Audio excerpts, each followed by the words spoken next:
وهذا لفظ الشفافية على مدى السنة على عهد النبي صلى الله عليه وسلم يجلس مع أصحابه صلى الله عليه وسلم فقال عليهم الرسل فقال صلى الله عليه وسلم لأصحابه ماذا تقولون في هذا الرجل؟ ماذا تقولون في هذا الرجل؟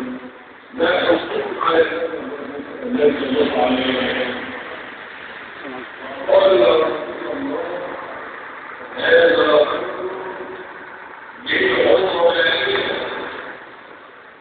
بالأشرافية يذكر الرحية إذا صار ينكر الرجل الزوج والزوج وكذا الشرف العظيم في المصارعة هذا الرجل نريد ذكاء المصارعة الناقصة ينكر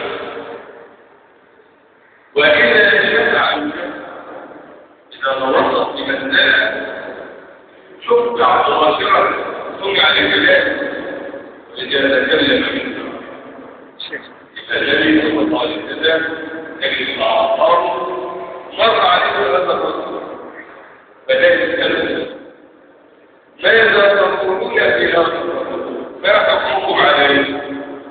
تقولوا على قوي فقال يا رسول الله هذا يجب الله إذا رأى ينكع وإذا شفع يشفع وإذا تكلم يسمع بعد رمضان يمر رجل الله فحيث يمر كده عشان فسأل النبي وماذا تقولون في هذا الرجل؟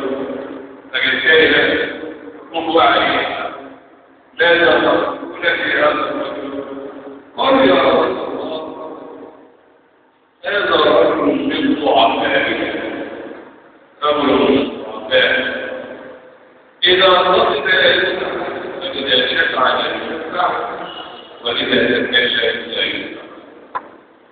شايفين حتى منطق الصحابة حتى منطق الصحابة هم يعتبروا الفكرة والذروة مفهومه قوي الذي يبقى لما نقرأ قوله تعالى كنتم خير أمة أخرجت للناس تأمرون بالمعروف وتنهون عن المنكر وتؤمنون بالله بالإسلام الذي يستلزم فيه شرط العصر هي الرسالة على الشر ولكن يكون أيضا أن ربنا يريد أن يكون الأنبياء الإسلام الذي يكون متكلم